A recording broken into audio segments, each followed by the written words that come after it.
A not good feeling. While Scoob's in the bathroom, it occurs to him how odd it is that Jima just went into his bag without permission. That's unlike her.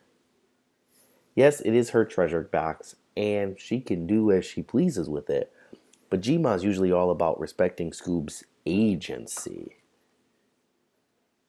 In fact, her house was the one place where he was allowed to close his door.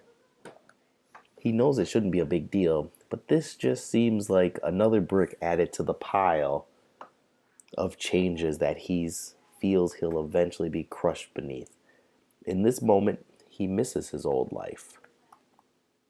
He's only been gone a couple of days, but he'd give anything to catch a whiff of the flowery perfume Shanice started wearing at the beginning of the year, or hear one of Drake's corny jokes.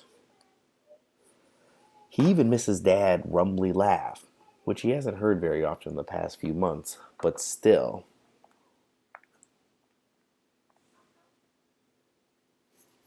Why does everything feel so off? I want to show you one more thing before we get back on the road, Jima says, snatching Scoob out of his thoughts, which may not be such a bad thing after all. She spins on her sneaks and takes the 3 steps to the door with something green clutched in her hand. Scoob is frozen to the spot, which Jima seems to sense. As she shoves the door open, she turns to him. Well, you coming? Scoob breathes in super deep through his nose, blows it out with puckered lips. The green book wasn't even in his backpack. It was under the pillow in his bunk, which would mean she poked around up there without his permission as well. He doesn't know what to think or feel. Technically, it's her pillow in her bunk because this is her Winnebago. It's also her green book. But Scoob shakes his head and forces his feet to move. Yeah, I'm coming. Once they touch down on the sidewalk and the RV door clicks closed, Jima's the speechless one. She looks at the stuff in her hand and instantly appears on the verge of tears again. Scoob wonders if it's a good idea for them to see what she wants him to show him. You know, Jima, if it's too painful, we can just go, he says with maybe too much hope in his voice. If Jima picks up on it, she doesn't let it show. No, she says, it's important for both of us. Come on now. They head back away from the RV. It's strange. The sidewalks look brand new, and the red brick street makes him wonder if the road will lead him to a wizard who could send him back home. The one in the Wiz is yellow, but same concept, right? However, most of the buildings they pass aren't only boarded up, they're beyond hope of repair. There are even a few gaps between dilapidated buildings where Scoob can tell there used to be, well, more buildings. They stop at the intersection of 5th Street and 25th Avenue, and she stares across the street at a rusted corner marquee as she hands him the green book. His eyes roll over the cover again and stick on 1963. What must a street like this have looked like back then? Go to the Mississippi section and find Meridian, she says. Page 33, second to the last listing. Scoob looks at the line, which is underlined, then up at the marquee. Both say Hotel E.F. Young Jr. Whoa, is all Scoob can think to say. Then G-Ma passes him something else. Have a look-see. A photo of G-Pop standing beneath the marquee. Scoob holds it up to eye level, shifting his focus between the hotel in the picture and what's in front of him. Double whoa, he says. That's the last picture I ever took of you, G-Pop, and the last good night he and I ever had together was inside that hotel. G-Ma says, believe it or not, this place used to be mighty fine. There was a barber shop and a beauty salon and a shoe shine place all inside. They say Dr. King even stayed here once. It was glorious. Scoob glances in her direction and isn't surprised to see tears weaving down her wrinkly cheeks. I wish I had the words to express how hard it was for your grandfather and me to be a couple, Scooby-Doo, she says. Frankly, black folks weren't any keener on it than white folks were. Part of the reason we got the RV is so we wouldn't have to worry about a place to sleep while we're on the road. The woman working the front desk at this place didn't even want to book us a room. Really? Really? Manager happened to pass by while she was giving us trouble. I wasn't feeling too hot at that point. It was during our stay here that I first realized we probably weren't going to make it much further on our trip, and I think he could tell we needed the kindness. What was wrong with you? Scoob asks. G-Ma shakes her head and sighs. We'll get there, Scooba-Doo. We'll get there. She turns to head back to the RV. Scoob might have made it back to center, more concerned with G-Ma's sadness than his own unease, if he hadn't caught sight of the Tennessee license plate on the rear bumper of the RV again. This time, the uneasiness is impossible to shake, even once they're inside and their seatbelts are fastened and the engine is cranked, even when G-Ma says, Scooba-Doo, not to get all sappy on ya, but it means the world to me that we've made this pit stop. It's like closing a door almost. Scoob gives a vague nod and grunt and bites his thumbnails. Wishes he'd thought to grab his map so he could add a drawing of the marquee over Meridian, just for something to do. She keeps going. Last time I was here was the beginning of the end of a journey, but this time feels like the end of the beginning. You know what I mean? Not really, he says, too mentally exhausted to lie. That's all right, she nods. You'll understand soon enough. What the heck is that supposed to be? We're gonna make it this time, Scooba-Doo, G-Ma continues. All the way to Juarez. That's where your G-Pop would want. I just know it. Scoob squints. Remembers the green book he's still holding and the fact that there's an international section in the back. Saw it while flipping through an Alabama night before last. Tourist camp, Jardín Fronteriza, circled in the Mexico section of page 80. You'll help me, right?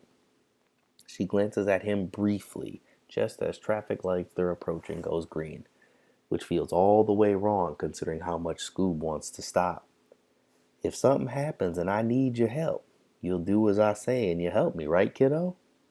Scoob gulps, tries to swallow down the words he doesn't want to say forming in his throat. But it's no use. She's his G-Ma.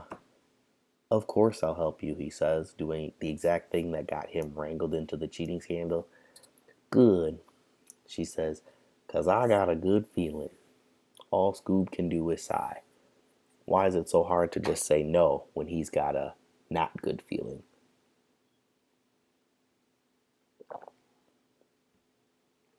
Route 12, off the grid. But this time, after just a few minutes, Scoob can't take it anymore. G-Ma, was this house on wheels made in Tennessee? He says without looking in her direction. She turns the radio down. What's that? I noticed we had a Tennessee tag, he continues, so I was wondering if the Winnebago company is based in Tennessee or something. He faces his window and clenches his jaw. Not the least bit smooth.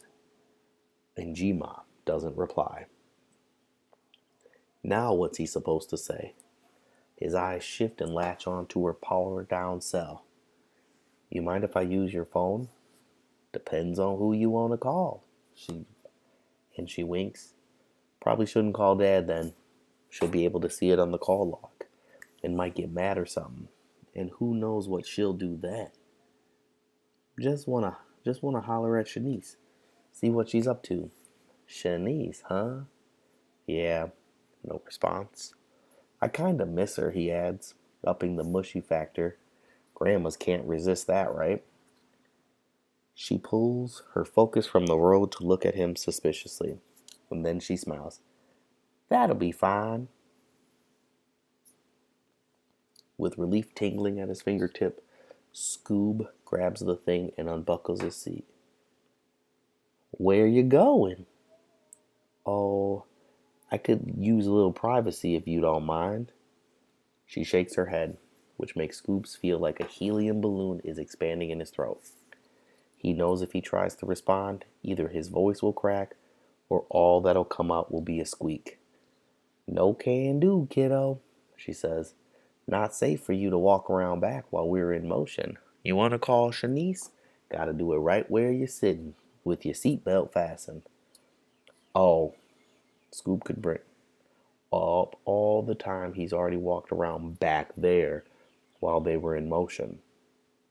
He very specifically recalls being asked to grab a grandma protein shake not too long after they began their journey, but he doesn't want to push it. Guess he won't be telling Shanice about everything that's going on and how weird and uncomfortable it makes him feel. But he certainly can't make that phone call now. He makes sure the ringer switch on the side is set to silent before hitting the power button. Doesn't want her snatching it from his hand if the message notifications happen to chime. And it's a good thing he does because there are 3 new voicemails. All from Dad. Scoob knows the risks, but instead of actually calling Shanice, he makes a show of dialing the number in case Gma sneaking glances in his direction, then taps the switch over and listens to a voicemail instead.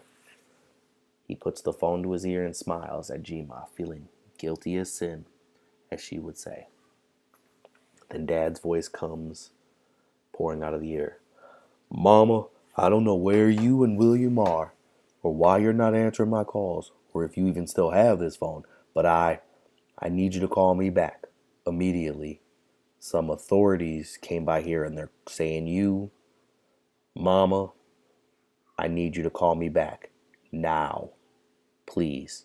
Click. For a second, Scoop sits frozen, the phone attached to his face as if glued there. He blinks and blinks. You all right over there, Jimmy? Comes Gma's voice slicing through the block of ice Scoob feels trapped in. Yeah, he says. Shanice isn't answering. I'm gonna leave a void. But he catches himself because if he says voicemail, it might tip her off. He quickly pulls the phone down and taps to delete the message he just listened to. I'll try her again later, he says. Alrighty. And I'm William, Gma. Sure are, Gma replies, and she holds out her hand for the phone. Scoob takes what he hopes is not an obvious deep breath. He knows what he needs to do and that it's now or never. You mind if I call my dad too, Gma? I'd like to check in with him, make sure he's doing okay at home without me and all that. Maybe later, she says. You know how he is. Can't have him spoiling our good time, now can we? Scoob grips the phone a little tighter. Guess not. Now hand it over. Except now he's got a real problem. Because if she were to check the call log right, it would be clear that Scoob lied to her. He never actually placed the phone call to Shanice's number. And so as much as he wants to leave it on so he can snatch it up and answer the next time Dad calls, why isn't he calling now? Scoob shuts the thing down. Then he lays it against her outstretched palm. She pushes the button that usually makes the screen light up, and nothing happened. Her eyes narrow just the teeniest bit. You turned it off? Scoob could hardly breathe now. Yeah, it was off when I picked it up, so I figured. He doesn't have a clue how to finish that sentence, which turns out to be fine. After a second, Gma nods. Good, she says. She drops the phone into a small storage space on the driver's side's door where Scoob can't reach it. You and I are going off the grid.